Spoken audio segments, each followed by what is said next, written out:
Hi everyone. I am excited to be able to be a part of ANDPVA's watch party.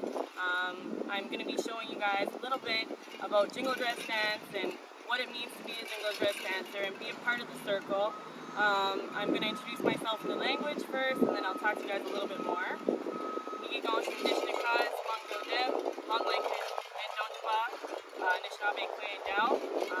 So as I just said, my spirit name is Little Otter, which is my real name, and my English name is Briar.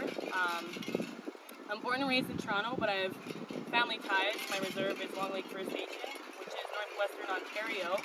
I'm really excited to be able to share these teachings that I've gained over the course of many years and participating in powwows, sitting with elders, sitting with knowledge keepers, sitting with aunties who have these teachings. I always like to start off with a smudge, and I want to say thank you to my camera person and my helper right here.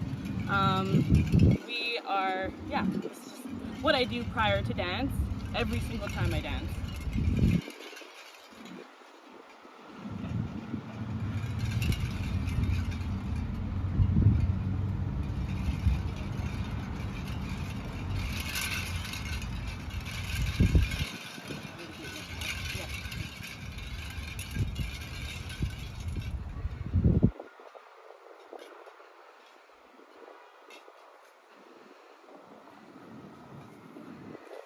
So that smudge is going to be lit for as long as it needs to go.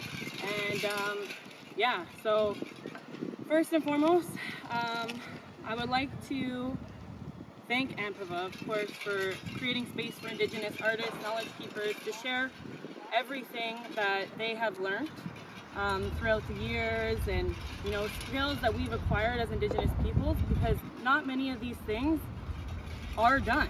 And it's hard for other people to be able to go out into community, access these knowledges, so first off, I'm going to start off with a straight song, and then we'll talk a little bit more about what it is to jingle dress dance and why we jingle dress dance and all the hard work that goes into being a jingle dress dancer and creating these beautiful regalia items. So enjoy.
Give me a second. I get some water. Can't stay on pot. No. Let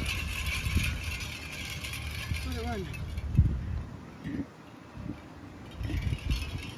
So, I hope you guys like what y'all just saw and continue to watch the video because I know it's hard to hold people's attention for 45 minutes. Just give me a second, guys. I just need to take my breath and admire. There's a lot of hard work that goes into being a jingle dress dancer, preparing for powwow. You gotta do your hair. If you're a girl, you gotta put your makeup on because that's just how it is. But I think with myself, I feel most confident when I'm in my regalia. I feel most beautiful when I'm in my regalia. I don't know what it is, if it's my ancestors are watching me and they're behind me and they're smiling. But, you know, it's a beautiful thing to be Indigenous and to be able to practice these things that have been outlawed, that have been told we were wrong for so long. Which is a great thing as to why I share my teachings and why I always will continue to reach out to the youth when they want to join powwow. So, let's talk about the origins of this dance. This dance is created by Anishinaabe people, more specifically the people of Whitefish Bay. And it was brought to the White family, and it was because of a young girl named Maggie White. She was really ill, and they couldn't figure out what was wrong with her. And over a period of time, her grandfather, he was a medicine man. He would go by a tree and he'd put his tobacco down every day, and he would say, "Please, please, Gijanado, Creator, give me something to save my granddaughter." And he did that repeatedly, until one day he was given this dream, this vision from Creator, and he was told exactly how to make the dress, who was supposed to make the dress, what had to go into making the dress. So he got 4 women in the community to come together, and he told them how to make these cones. Nowadays it's much easier to access cones than it was back then, but what they used was tobacco lids, and they rolled each individual lid. And as they rolled each individual lid, they had to pray. And so they prayed on each cone.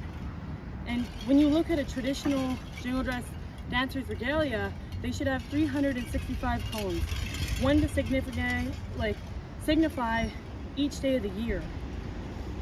And so as they rolled those cones, they prayed, and it was ceremony within itself. So once they were ready, they decided to bring this young girl, her name was Maggie, into the lodge. And what they did was she couldn't walk, she was too weak. So at first they had the 4 women dancing around her.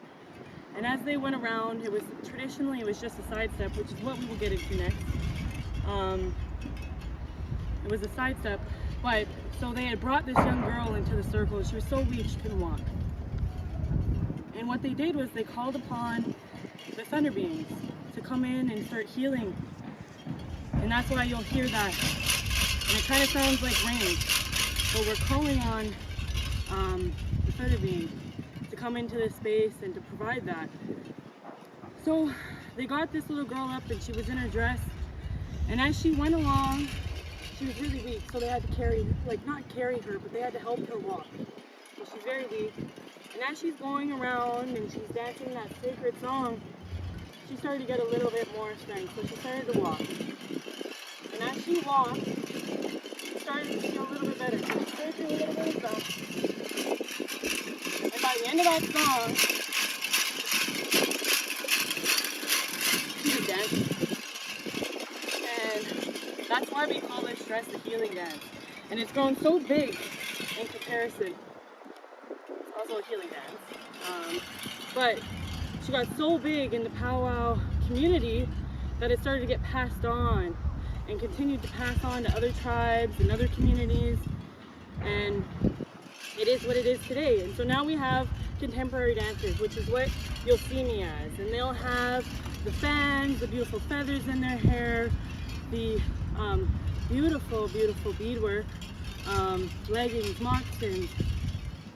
But having regalia is expensive if you don't know how to make these things. So it's easy to say, oh, you should just dance and join into the circle. But you gotta find a community member who's able to give you that time, give you those knowledges. And I always tell people before they decide to dance to put that tobacco down and pray on it, because you never know, right? What style of dance you're supposed to dance and how, but it'll come to you when you pray. I have been dancing jingle since I was about 2 years old. And my mom had always encouraged us as kids to join the powwow circle and be a part of it. And by doing so, you know, when you get to a teenager and it's really not that cool anymore to dance in powwow, and no one else in your school is Indigenous and you're the only one there. And so when that one day in class comes up where they decide to talk about Indigenous rights and histories, you're the one who's always looked at. So it was, for a long period of time for me, it wasn't that I was ashamed, I just didn't want to be everyone's scapegoat.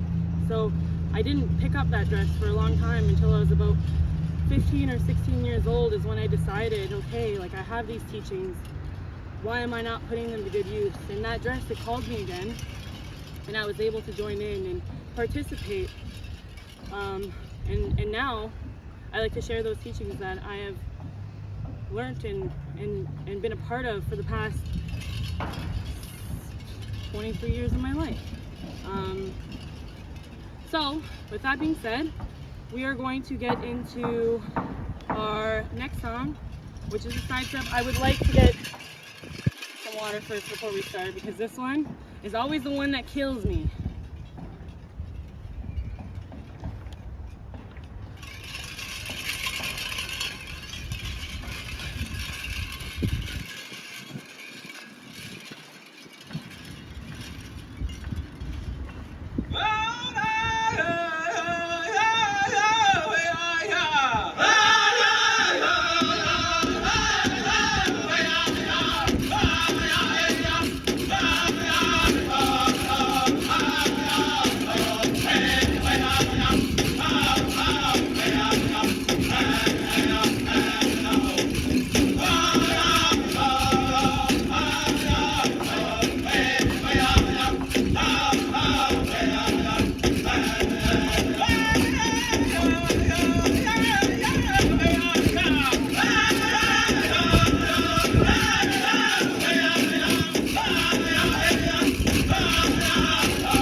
with a presentation of what the side step is and how that side step works and looks. My feet are always supposed to be on the ground. Even though it looks like I'm hopping up, my toes are always touching the ground. And if you see me, I was holding this scarf and I have tobacco in this hand, and as I'm going, I'm praying. I'm praying, you know, for my loved ones, for my family, anybody in that circle that has provided me tobacco for healing. I'm praying for them. I'm praying for, you know, the four-legged beings, the water, Mother Earth, all of those things. And you'll see sometimes those prayers get a little too heavy for you. And you'll see all these cones, maybe a cone will drop. And you're not supposed to put that cone back on that dress. It was that prayer was too heavy for you to carry. And what you're supposed to do is either put it in a sacred fire or you're supposed to bury it. I would like to remind everybody too that everyone's teachings are different, and it's important to listen to everyone else's teachings and try to incorporate them in any way, shape, or form while sticking to yours that you've been given. I think it's also a beautiful thing when you see the young ones. Like my daughter, she's 2 years old, and I would like to come back to the first time I'd ever done ANDPVA watch party. Was I had just given birth, and I think I bit off a little bit more than I could chew because I was a new mother. I'm trying to facilitate a workshop, and your kid's hungry every couple minutes, and you're like trying to balance and do both. So that watch party was a little bit of a mess. But I'm happy I got the second chance to come out here and kind of show you guys what is up. And with that being said, my daughter is going to be 2 in a couple weeks, so it's kind of crazy, and it's yeah, unrealistic to see that I've made it this far as a single mother and being able to teach and share with you all today. Okay, so we'll get into some more powwow politics. I think it's always important to know when you see these beautiful dancers and they have their regalias on, never touch. Okay, you can always ask, say, hey, what's up? Can I take a picture with you? Also, just don't take pictures. Ask them. I'm more than sure that people would be happy to do so. But never touch someone's feathers. If you ever see a man's big bustle, never ever touch those. They're not for you to touch. It's part of us as individuals. It's an extension of us in our spirituality, right? We hold these things and items very close to our hearts. You know, we feast them. We smudge them, we talk to them, we dance with them, right? So it's important to, you know, have and be on your P's and Q's when you go and see these dancers. We could talk about too a little bit of powwow history. And when you talk about powwows, initially we never did them. This isn't something that we as Indigenous people had partaken with. It was like over a period of time. It had come to be what it is today. And when you look at powwows, initially it was only for when warriors came home, and we would honor them by letting them come into the circle with the drum. But us as women, we never joined in those circles. We always stayed on the outside and we danced on the outside. We weren't welcome in that circle. And that goes to show colonization, the effects of colonization in Indigenous communities. Initially, when we had started this, we were in the heat of meeting with European settlers, and there was one that goes by the name of Buffalo Bill. And Buffalo Bill had seen these dancers and warriors come home one time and was able to partake in that ceremony. And what he had done was created the Buffalo Bill's Wild West Show. And he wanted Indigenous peoples to be a part of it. And at that time, even though it wasn't what we did, we weren't allowed, because of the rules and regulations that were enforced and inflicted on Indigenous communities, we weren't allowed to maintain employment, you know, and if we wanted to maintain employment and leave the reserve, we had to have proper employment, we had to have papers that followed it, and for many Indigenous people, the only option was to be a part of this Buffalo Bill's Wild West Show.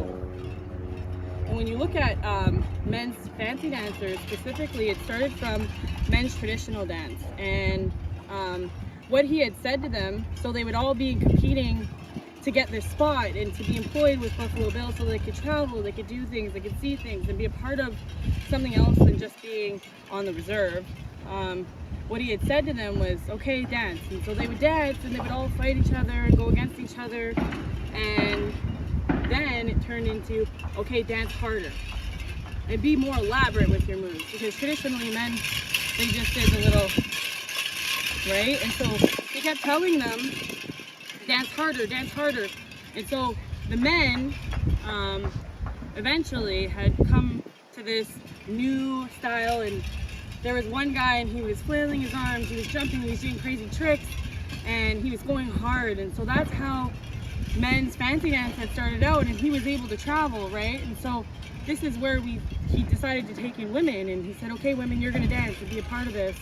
And that's why we have powwows. And over the time, we've grown to accept and like everything, including culture, spirituality. It's always evolving, right? So this is what Buffalo Bill's Wild West show had evolved to be, was having all these different dancers join together and participate while honoring those ancestors that weren't able to dance these styles, right? For a long period of time, it wasn't a good thing to be Indigenous. Which is why I take so much pride in having my little girl dance and dance along with me. And if she wasn't in daycare, she'd be right here with me. Yeah, and so with that being said, I'm gonna dance probably 2 more songs, just to show everybody like the feeling and what that looks like. Just play another one over. Oh, how long are we in? 22. Okay. 20 more minutes. Sorry guys. But yeah, 2. We'll talk to you about like what is in my regalia right now. So these feathers, right? So these feathers were gifted to me. And now it's like you can get them made for you, but I think it's important to talk about what an honor it is to be able to collect these feathers and to hold them, because it's so sacred to us as Indigenous peoples. Eagle feathers more specifically too, because eagles are they fly closest to spirit world and closest to creator, which is why when it lets down one of those feathers, it's considered an honor. And it might come to you just by walking to school one day or walking to work, or it could be gifted to you from another community member, another elder, an auntie, uncle, and it was meant for something courageous that you've done, a change in your life, or a great accomplishment that you've achieved, whether that be graduating high school or getting the job at a huge law firm. It's important to be able to acknowledge those teachings as Indigenous people, and we always smudge our bundle. Especially when you're gifted a new item, you always feast those bundles, and by feasting them, I say, create a good-sized dinner, and you put a spirit plate out, and you smudge, and you do all those things and protocols that go along with it. That being said, I guess we'll go into our next song.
Oh.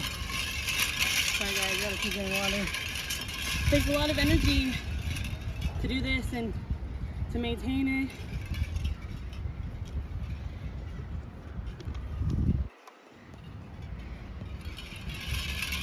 I guess too, like I can share what I've learned over the years as well, because there's only so much dancing you can do, and I'm not trying to die. I'm gonna do one more song after this, and we'll do our closing and whatnot. But we could talk about how the big drum came to be, and I know there's two very different stories, and I've heard both. One was that it was created out of the Calgary, and it was indigenous people in them, and they decided to bring this drum as a means of peace and to end the war and whatnot. But my teaching that I was given was between the Sioux and Anishinaabe people, which is why I'm able to share it more or less or so. And what had happened was our two tribes, they were fighting, and one day the Anishinaabe people came in and they were pretty much like went into the village and started to wipe out the Sioux people. And there was one young girl, she ran, and there was a river beside their tribe and where they had settled. And she had went in there, and what she had done was taken a reed, and she used that to breathe under the water. And as she decided to go under the water to drown out the screams, because she couldn't get away from the screaming that was going on. So when she had went under that water, she was praying. And by the time she came up, it had been 4 days, right? And so as she went under, she would take a breath,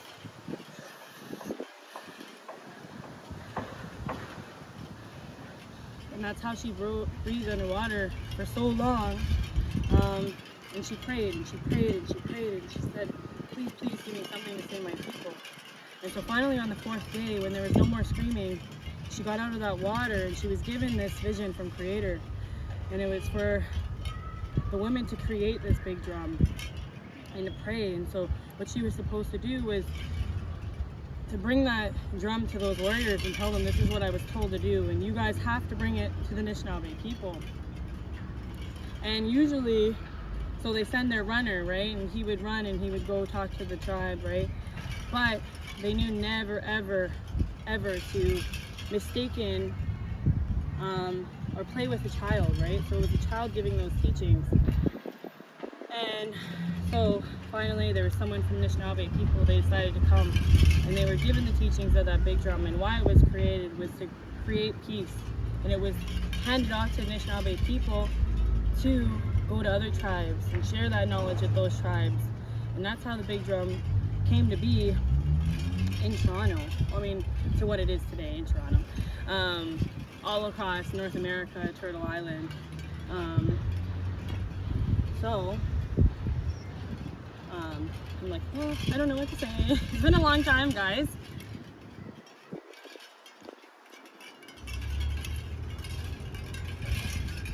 It's been a long time since I've been presenting, which is always so nice to actually have the opportunity to come sit and talk. I'll tell you a little bit about what's in this. I keep this as my big version of a medicine pouch. So what I got in there, I have some sweetgrass in there, tobacco in there, sage. I just always like to keep a little bit of my bundle with my regalia at all times. And I'm able to, if I need to say a prayer for myself or my family, I go in there and I'm able to go offer that to the sacred fire. And so when someone too, it's important to talk about prayer and jingle dress dancers. So when you're offered tobacco, you're going to dance with that tobacco and you're going to pray really, really hard and pray for healing, for anything, right? And I think important is to mention that it doesn't matter if you're praying or not, you're subconsciously doing it when you step in that circle as a dancer. You're honoring those spirits. And so after you're done praying on it, you're either supposed to put it down by a tree and say, you know, your miigwech, say your prayer quick, or throw it into a sacred fire. And it's important to do that so that prayer gets brought up to spirit. And we always use tobacco because that is how that's basically our tunnel of communication between the physical plane and the spiritual plane. And whenever I dance, I always like to what's in here is a piece of my cousin's stuff who had passed on, and I always like to acknowledge her when I dance because she wasn't given that opportunity to dance, and she'd always asked to, and she was hit by a car at the age of 16, and she'd always ask me, "Hey cousin, can you help me get into dancing?" I was like, yeah, I'll do that for you. And then she was hit by a car and acquired a brain injury where she couldn't walk or talk or participate in the things that she wanted to. But when we brought her by that drum, she was all smiles from ear to ear. She was smiling. And you can see she really wanted to dance. So I always carry a piece of my cousin with me regardless of where I am. And I dance for her. I dance with her because now she's passed on. I know she's there with me. She might not be here with me and where I could see her and feel her, touch her, and smell her, but I know she'll be there. And she's smiling and she's watching me as I pray for her, and she knows that I miss her a lot. So I think I'm gonna do another straight song. I always like to do straight because it's a little bit more fun. It's more fun to watch. And you get to put your own style in it. I think that's always what's nice. Being a jingle dress dancer is you get to change things and add things and do certain things in your style to make it yours. It doesn't always have to be in a box. It's important to remember though, as a jingle dress dancer, that you're even. So whatever you do on one side, so say I put a step onto this side and I come back, I gotta do the same thing, step and come back, right? And a basic parallel step too, for those of you who are trying to learn, is just start off, play your music, and go like this, right? And you do it on beat, and then you're gonna add a hop. And then you can do your own thing.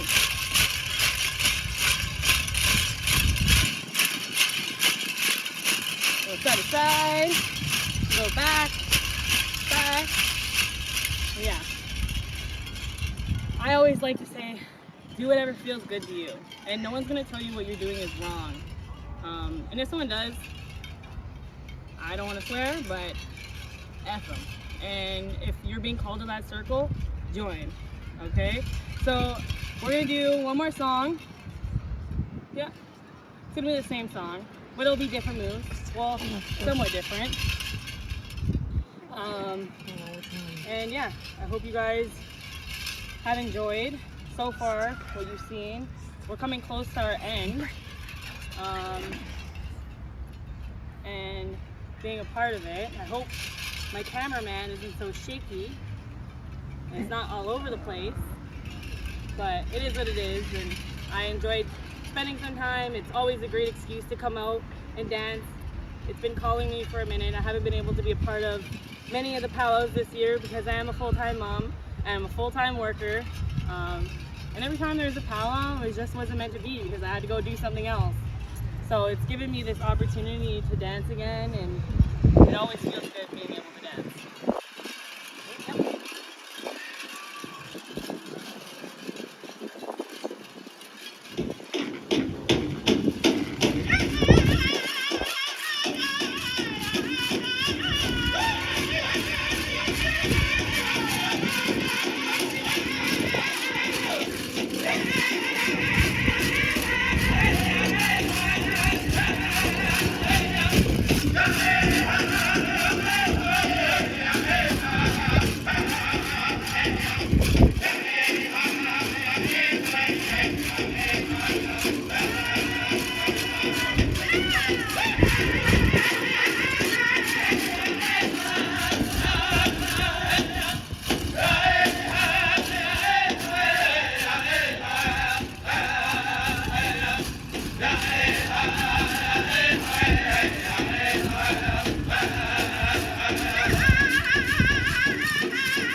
we at?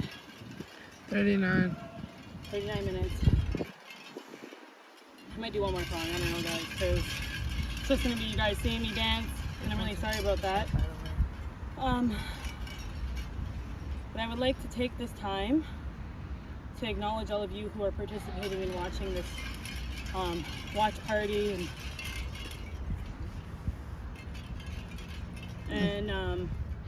participating as, you know, Indigenous and non-Indigenous people. It's always great to share Indigenous knowledge with everybody, and I think education and knowledge is power, and it always has been.